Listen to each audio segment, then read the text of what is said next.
अस्सलाम वालेकुम दोस्तों, मेरा नाम डॉक्टर इलियास गर है और आज की इस वीडियो में हम डिस्कस करने जा रहे हैं first year chemistry chapter number 4 chemical bonding के कुछ इंपॉर्टेंट एमसीक्यू को।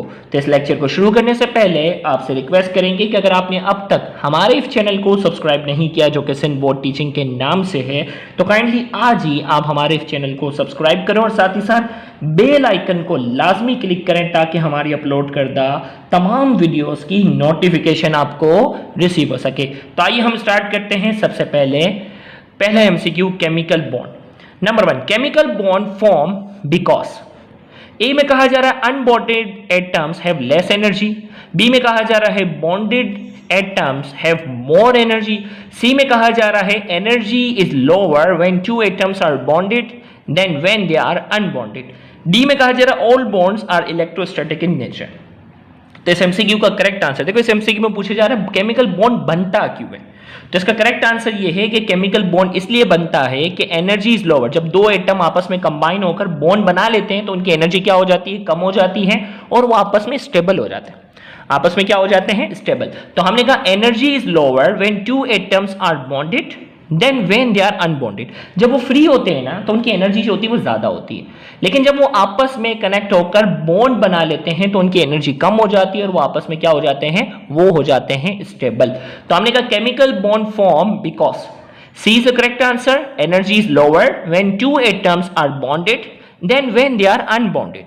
जब वो अनबॉन्डेड होंगे उसके मुकाबले में बॉन्ड होंगे तो उस वक्त उनकी एनर्जी क्या हो जाती है, उस वक्त उनकी एनर्जी जो होती है वो कम हो जाती है और वो स्टेबल हो जाते हैं। तो इसका करेक्ट आंसर सी है। Number 2, chemical bonds are, A में कहा जा रहा है attractive force between atoms, B में कहा जा रहा है boundary line between atoms, C में कहा जा रहा है structural arrangement of atoms, D में कहा जा रहा है distance between the two atoms. तो केमिकल बॉन्ड की करेक्ट डेफिनेशन क्या है, A is the correct answer, attractive forces between atoms. Atom के दरमियान जो अट्रैक्टिव फोर्सेस होती हैं उन्हें हमने नाम दिया हुआ है केमिकल बॉन्ड का। इसी तरीके से bond formation is always, bond का जो बनना है ये क्या, कौन सा रिएक्शन है, ए में कहा जा रहा है रिवर्सिबल रिएक्शन, बी में कहा जा रहा है इरिवर्सिबल रिएक्शन, सी में कहा जा रहा है एक्सोथर्मिक रिएक्शन, एंडोथर्मिक रिएक्शन और डी में कहा जा रहा है एक्सोथर्मिक। तो याद रखिएगा बॉन्ड फॉर्मेशन, बॉन्ड का बनना जो होता है वो एक्सोथर्मिक रिएक्शन होता है और बॉन्ड का टूटना एंडोथर्मिक रिएक्शन होता है। ये आगे हमने लेक्चर में डिस्कस भी किया हुआ है। तो bond formation is always exothermic. Number 4, cation and anion in a crystal are held together by, हमें कहा जा रहा है केटाइन जिसके ऊपर जो है वो पॉजिटिव चार्ज होता है, एनाइन जिसके ऊपर नेगेटिव चार्ज होता है, ये क्रिस्टल में आपस में जुड़े होते हैं किस फोर्स के साथ, ए में कहा जा रहा है कोऑर्डिनेट कोवेलेंट बॉन्ड, बी में कहा जा रहा है वैन डेर वाल्स फोर्स, सी में कहा जा रहा है पोलर कोवेलेंट बॉन्ड और डी में कहा जा रहा है इलेक्ट्रोस्टैटिक फोर्स। तो केटाइन और एनाइन आपस में इलेक्ट्रोस्टैटिक फोर्स के जरिए जो है वो क्रिस्टल में जुड़े हुए होते हैं। तो इसका करेक्ट आंसर हमारे पास जो है वो डी है। इसी तरीके से अगला सवाल जो है ionic bond form between, ionic bond जो बनता है वो किसके दरमियान बनता है, ए में कह रहा है नॉन मेटल के दरमियान बनता है, बी में कहा जा रहा है मेटल के दरमियान बनता है, सी में कहा जा रहा है more electropositive and more electronegative elements और डी में कहा जा रहा है both element have equal electronegativity. तो इसका करेक्ट आंसर हमारे पास जो है वो सी है, more electropositive and more electronegative elements. एक ऐसा हो जो आसानी से इलेक्ट्रॉन दे देता हो और एक ऐसा एटम एलिमेंट हो जो इलेक्ट्रॉन ज्यादा खींचने की सलाहियत रखता हो, तो उसमें जो बॉन्ड बनता है वो आयनिक बॉन्ड बनता है और आयनिक बॉन्ड में क्या होता है, ट्रांसफर ऑफ इलेक्ट्रॉन की वजह से क्या बनती है, ट्रांसफर ऑफ इलेक्ट्रॉन की वजह से ये बॉन्ड बनता है। अगला सवाल जो हमने जो मार्क किया हुआ है इसमें वो ये है bonding between sodium atom and chlorine atom. Sodium और क्लोराइड के दरमियान जो बॉन्ड बनता है वो कौन सा होता है, ए में कहा जा रहा है कोवेलेंट बॉन्डिंग, बी में कहा जा रहा है नॉन पोलर बॉन्डिंग, सी में कहा जा रहा है आयनिक बॉन्डिंग, डी में कहा जा रहा है हाइड्रोजन बॉन्डिंग। तो हमारे पास इसका करेक्ट आंसर क्या है, सी आयनिक बॉन्ड बनता है। इसी तरीके से अगला सवाल, एक मिनट थोड़ा सा फोकस कर लेते हैं। Okay, the statement is not correct about ionic bond. ये 4 स्टेटमेंट दिए गए और कहा जा रहा है इनमें से एक स्टेटमेंट जो है वो आयनिक बॉन्ड के हवाले से जो है वो करेक्ट नहीं है। ए में कहा जा रहा है ionic compound have high melting and boiling point, इनका जो मेल्टिंग और बॉइलिंग पॉइंट हाई होता है, बिल्कुल सही है। बी में कहा जा रहा है they conduct electricity in the molten state, बिल्कुल प्रॉपर्टी में बताया था मोल्टेन स्टेट में इलेक्ट्रिसिटी कंडक्ट करते हैं। सी में कहा जा रहा है they are solid under ordinary condition, ये सॉलिड होते हैं रूम टेम्परेचर पे, बिल्कुल सही है। और डी में कहा जा रहा है they readily dissolve in non polar solvent, non polar में नहीं, ये पोलर सॉल्वेंट के अंदर, पानी जो है वो पोलर सॉल्वेंट है और पोलर सॉल्वेंट के अंदर जो है वो आसानी से डिसॉल्व होते हैं। तो इस एमसीक्यू का जो करेक्ट आंसर है वो क्या है, इस एमसीक्यू का जो करेक्ट आंसर है वो डी है। अगला सवाल हमारे पास जो है, जो हमने मार्क किया हुआ है, when a element of group 7 reacts with element of group 1, group 7 जिसमें फ्लोरीन, क्लोरीन, ब्रोमीन, आयोडीन जिनकी इलेक्ट्रोनेगेटिविटी बहुत ज्यादा होती है और इनको हम ग्रुप 1A के साथ बॉन्ड करवा रहे हैं जिसमें lithium, sodium, potassium, rubidium, caesium और फ्रेंशियम आ जाते हैं, तो कौन सा बॉन्ड बनेगा? अंडरस्टूड है कि हमारे पास जो बॉन्ड बनना चाहिए वो आयनिक बॉन्ड होगा, क्योंकि इनकी इलेक्ट्रोनेगेटिविटी इतनी ज्यादा होती है कि वो फौरन से इनके इलेक्ट्रॉन को खींच लेंगे। तो C is the correct answer, ionic bond is form. Number 11, ionic bond forms when the difference of electronegativity between atom is, ionic bond कब बनता है? जब इलेक्ट्रोनेगेटिविटी का डिफरेंस, आयनिक बॉन्ड कब बनता है? जब इलेक्ट्रोनेगेटिविटी का डिफरेंस कितना हो? मोर देन 1.7, दो एटम के दरमियान इलेक्ट्रोनेगेटिविटी का डिफरेंस अगर 1.7 से ज्यादा होता है तो आयनिक बॉन्ड बनता है। सी इज द करेक्ट आंसर। अगला सवाल, strong crystal lattice has, strong crystal lattice जो है उसमें क्या होता है? कोवेलेंट बॉन्डिंग होती है, हाइड्रोजन बॉन्डिंग होती है, आयनिक बॉन्डिंग होती है, डेटिव बॉन्डिंग होती है। तो इसका करेक्ट आंसर क्या है? क्रिस्टल की बात आ रही है तो ionic bond, C is the correct answer. Number 13, which one of the following molecule has ionic bonding, इनमें से कौन सा मॉलिक्यूल है जिसमें आयनिक बॉन्डिंग होती है? हाइड्रोजन फ्लोराइड नहीं, कोवेलेंट होता है, इसमें भी कोवेलेंट होता है, इसमें भी नन ऑफ द अबव। 13 का करेक्ट आंसर क्या है? नन ऑफ द अबव, इन तीनों में कोवेलेंट बॉन्ड है। अगला सवाल, a bond formed by the complete transference of one or more electron from one atom to another is called, complete transfer of electron की वजह से जो बॉन्ड बनता है वो कौन सा होता है? आयनिक बॉन्ड होता है। तो इसका करेक्ट आंसर हमारे पास जो है वो ए है। अगला एमसीक्यू हमारे पास जो मार्क किया हुआ है, इसमें कहा जा रहा है the number of proton, electron, neutron in particle A, B and C are given below. हमें देखें ए बी सी के अंदर, भाई ए में 9 प्रोटॉन है, 9 इलेक्ट्रॉन है, 10 न्यूट्रॉन है, बी में जो है वो 10 प्रोटॉन है, 10 इलेक्ट्रॉन है, 10 न्यूट्रॉन है, सी में 12 प्रोटॉन, 12 इलेक्ट्रॉन और 12 न्यूट्रॉन है। Which one of the following particle combine with each other to give an ionic solid, हमें कहा जा रहा है कि इनमें से आपस में कौन ऐसे कंबाइन होंगे जिनका जो बॉन्ड होगा वो आयनिक होगा। ए में कहा जा रहा है ए और बी आपस में जुड़ेंगे, बी में कहा जा रहा है बी और सी आपस में जुड़ेंगे, सी में कह रहा है ए और सी आपस में जुड़ेंगे, डी में कहा जा रहा है सी और सी जो होगा वह सी वाले के साथ ही जुड़ेगा। तो हमें पहचानना है कि कौन आपस में आयनिक बॉन्ड बनाएंगे। तो यहां मैं आपको थोड़ा सा जो है वो लिख कर बताता हूं, रुकिएगा 1 मिनट। देखो भाई, इसमें जो है ना ए की बात करने जा रहे हैं, 9 इलेक्ट्रॉन है ना, तो पहले शेल में कितने होंगे? 2, फिर कितने हैं? 7। फिर इसके बाद अगर हम बात करते हैं बी वाले की ना, इसमें 10 इलेक्ट्रॉन है ना, तो होगा क्या? पहले शेल में 2, दूसरे में 8। ये तो नोबल हो गया, ये तो स्टेबल है, नोबल गैसेस वाली इलेक्ट्रॉनिक कॉन्फ़िगरेशन हो गई। ये तो किसी के साथ बॉन्डिंग बनाएगा ही नहीं, इसका आउटर मोस्ट में 8 है, इसको जरूरत ही नहीं है बॉन्डिंग बनाने की, यानी ए की बात हो रही है। और अब सी में जो है वो कितने हैं? 12 ना, तो कितना हो गया? पहले शेल में 2, फिर कितने हो गए? 8, फिर हो गए 2। इसका मतलब ये ग्रुप 2 से ताल्लुक है। और ये जब बॉन्डिंग करेंगे, जब ये दोनों आपस में बॉन्डिंग करेंगे तो मोस्ट प्रोबेबली ये 7 है ना, ग्रुप 7A से ताल्लुक है इसका, इसकी इलेक्ट्रोनेगेटिविटी बहुत ज्यादा होती है, इसके आउटर मोस्ट शेल में 2 हैं, ये 2 इलेक्ट्रॉन बहुत आसानी से लॉस कर सकता है। तो इनके दरमियान जो बॉन्डिंग बनेगी, ए और सी के दरमियान जो बॉन्डिंग बनेगी, मोस्ट प्रोबेबली जो है वो कौन सी होगी? आयनिक होगी। बी तो बॉन्डिंग में हिस्सा ही नहीं लेगा। तो इसी तरीके से इसका करेक्ट आंसर क्या हो गया? A and C. Option C is the correct answer. A और सी जब आपस में जुड़ेंगे तो इनके दरमियान बॉन्डिंग होगी आयनिक। अगला सवाल जो है उसमें कहा जा रहा है elements X, Y and Z have atomic number 9, 10 and 11 respectively. Which statement below is correct? भाई 3 एलिमेंट दिए गए हैं X, Y और Z। पहले का X का जो है वो एटॉमिक नंबर 9 है, दूसरे Y वाले का 10 है, Z वाले का 11 है। ए में कहा जा रहा है हमें स्टेटमेंट करेक्ट बताना है। X and Z do not combine to form a compound. X और जेड कभी भी आपस में नहीं जुड़ेंगे कंपाउंड बनाने के लिए। फिर कह रहा है एक्स और जेड कंबाइन होंगे तो आयनिक बॉन्ड बनेगा। फिर वाई कह रहा है Y form ionic compound with Z. फिर कह रहा है X and Z combine to form a covalent compound with molecular formula X Z. अब इसका पता है क्या हल है? इसका हल है आउटर मोस्ट शेल देख लो, 9 10 11 है ना। ओके भाई, तो क्या होगा, कैमरा चलो भाई फोकस हो गया भाई, ये हो गया पहले शेल में 2, फिर हो गया 7, ये 9 वाले का है। फिर जो है वो पहले शेल में 2, फिर हो गया 8, ये बॉन्डिंग में कभी हिस्सा नहीं लेगा।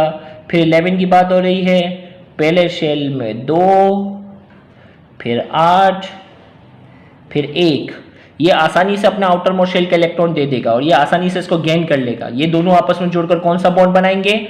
आयनिक बॉन्ड बनाएंगे। कौन सा बॉन्ड बनाएंगे? आयनिक बॉन्ड बनाएंगे। तो अब देखते हैं क्या सीन है। तो मतलब कौन कौन? एक्स और जेड आपस में मिलकर आयनिक बॉन्ड बनाएंगे। तो एक स्टेटमेंट हमें, बाकी सब गलत है ना। Which of the following statement is correct? तो X and Z combine to form ionic bond. X और जेड आपस में जुड़ेंगे और क्या बनाएंगे? Ionic compound. तो इसका करेक्ट आंसर हमारे पास क्या है? B is the correct answer.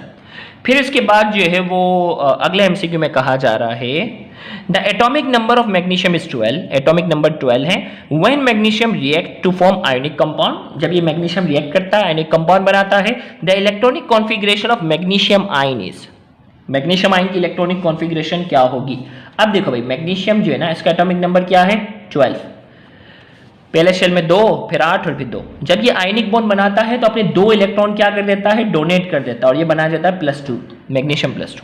तो मैग्नीशियम +2 की जो इलेक्ट्रॉनिक कॉन्फिगरेशन होगी वो कैसे होगी? 2 और 8। पहले में 2 फिर 8। तो करेक्ट आंसर क्या होना चाहिए?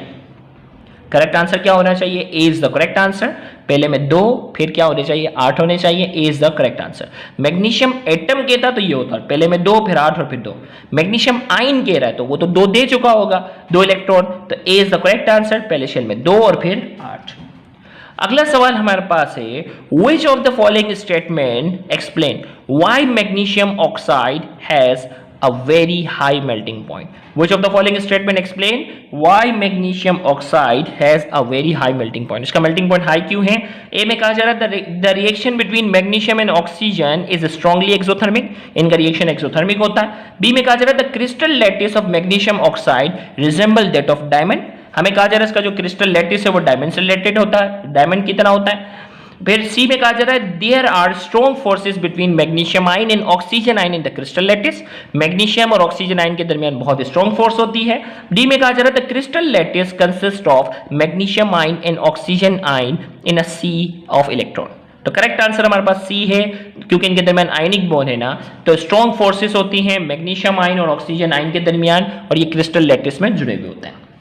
अगला सवाल, विच of the following is not a possible, इनमें से कौन सा पॉसिबल नहीं है? कार्बन डाइऑक्साइड तो कॉमन है, OF2 भी कॉमन है, O2 भी। OF4 एक ऑक्सीजन के साथ 4 फ्लोरीन नहीं जुड़ते, वो हमेशा 2 जुड़ते हैं। तो B, which of the following is not possible, तो बी जो है वो पॉसिबल नहीं है। अगला सवाल हमारे पास है, during the function of a covalent bond, covalent bond की बात हो रही है। कोवेलेंट बॉन्ड जब बनता है तो क्या होता है? ए में कहा जा रहा है शेयर इलेक्ट्रॉन गेन और loss electron, share proton gain और लॉस प्रोटॉन। तो कोवेलेंट बॉन्ड हमेशा शेयरिंग ऑफ इलेक्ट्रॉन की वजह से बनता है। तो 22 का करेक्ट आंसर क्या है? ए, शेयर इलेक्ट्रॉन्स। इसी तरीके से अगला सवाल हमारे पास जो है वो 23, in Haber process nitrogen and hydrogen react to form ammonia, which of the following set of diagram represent molecule of nitrogen and ammonia. हमें कहा जा रहा है हेबर प्रोसेस में नाइट्रोजन और हाइड्रोजन आपस में रिएक्ट करते हैं और ये बनाते हैं अमोनिया। इनमें से कौन सी डायग्राम करेक्ट है? अब इसमें शो कर रहा है कि नाइट्रोजन के एटम अलग अलग होते हैं, जबकि ऐसा नहीं है, नाइट्रोजन N2 की शक्ल में होता है। यहां कह रहा है हाइड्रोजन अलग अलग होते हैं, नहीं ऐसा नहीं है, ए वाली डायग्राम तो टोटल गलत। बी में कह रहा है नाइट्रोजन जो है ये आपस में जुड़े होते हैं, N2 की शक्ल में होता है, बिल्कुल सही है। हाइड्रोजन जो होता है वो H2 की शक्ल में होता है, बिल्कुल सही है। फिर जब क्या होता है कि एक नाइट्रोजन के साथ 3 हाइड्रोजन जुड़ जाते हैं, यानी NH3, बिल्कुल सही डायग्राम है। सी में कह रहा है नाइट्रोजन अलग अलग है, हाइड्रोजन अलग अलग है, ऐसा कुछ भी नहीं है। इसमें कह रहा है नाइट्रोजन 2 हैं और हाइड्रोजन, ये दो हिस्सा तो सही है। नाइट्रोजन N2 की शक्ल में दो जुड़े हुए हैं, हाइड्रोजन भी H2 की शक्ल में, लेकिन एक नाइट्रोजन के साथ चार चार हाइड्रोजन जुड़ते हैं, ऐसा नहीं है। तो हमारे पास करेक्ट आंसर जो है वो क्या है, B is the correct answer.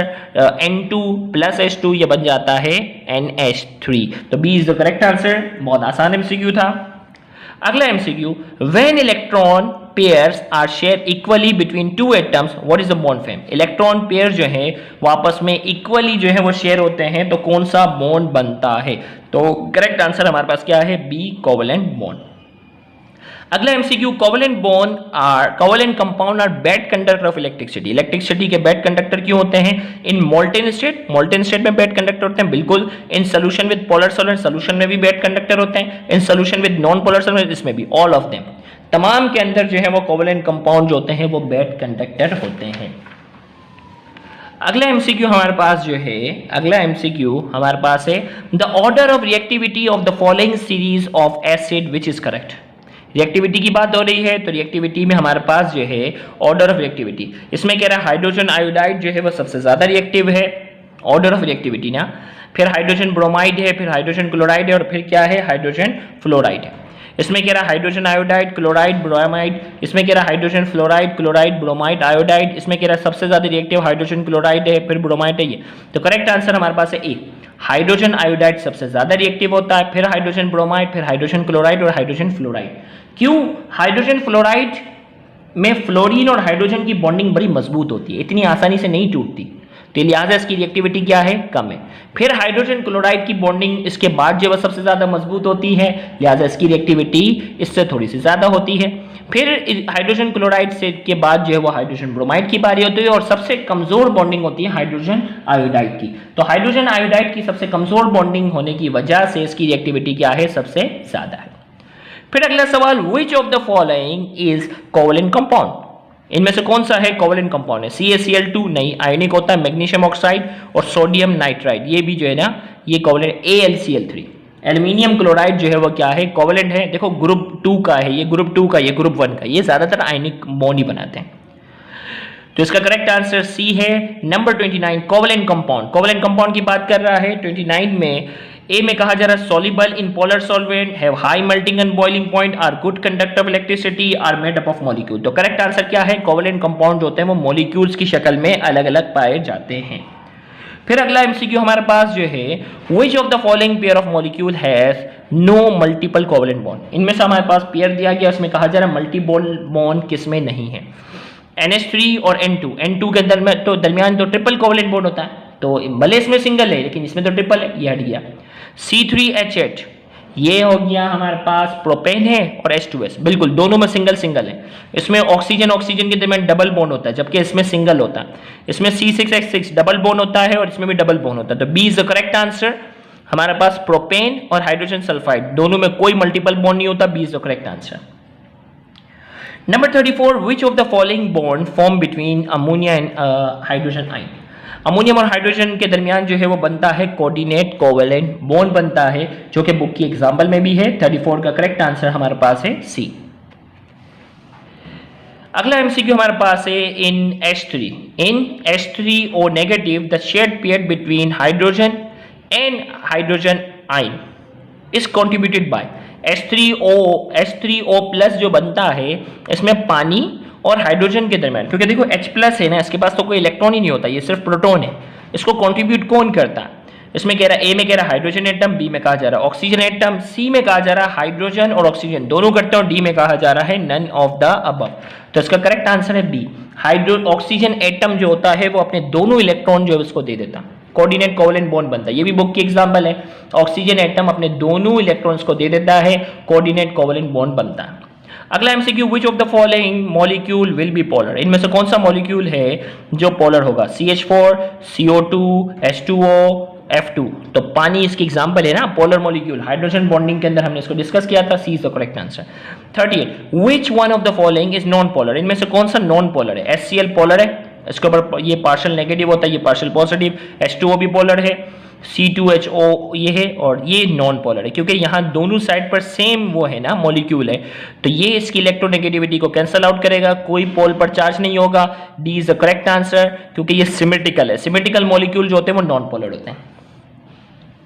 इसी तरीके से which one of the following bond is stronger, कौन सा बॉन्ड जो है स्ट्रॉन्गर है, London forces, polar, van der Waals forces, hydrogen. तो ये तीनों तो बहुत कमजोर फोर्सेस है ना, B is the correct answer. Polar covalent bond जो है वो, अगर इसके ऑप्शन के साथ वो होता ना आयनिक बॉन्ड होता तो वो सबसे ज्यादा मजबूत होता, तो वो नहीं है, तो लिहाजा पोलर इसमें करेक्ट आंसर आएगा। H2O इज ए में कहा जाए more polar than H2S, less polar than H2S, more और less identical in polarity with H2S, D none of the above. पानी का जो मॉलिक्यूल होता है वो हाइड्रोजन सल्फाइड के मुकाबले में ज्यादा पोलर होता है, A is the correct answer. अगला हमारे पास जो एमसीक्यू है, पोलरिटी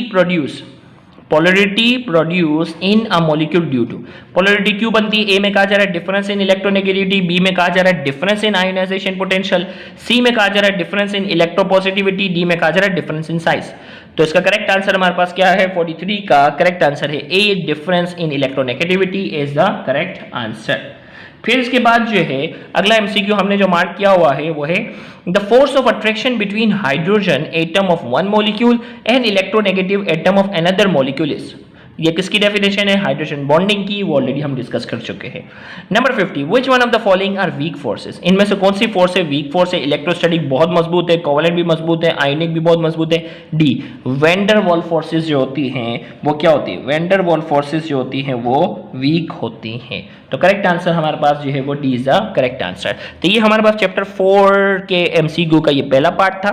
दूसरे एमसीक्यू में, दूसरे हिस्से में जो है वो हम मुख्तलिफ मॉलिक्यूल्स और हाइब्रिडाइजेशन वगैरह को डिस्कस करने जा रहे हैं, तो उस लेक्चर को भी देखना मत भूलिएगा। Thank you very much. Allah Hafiz.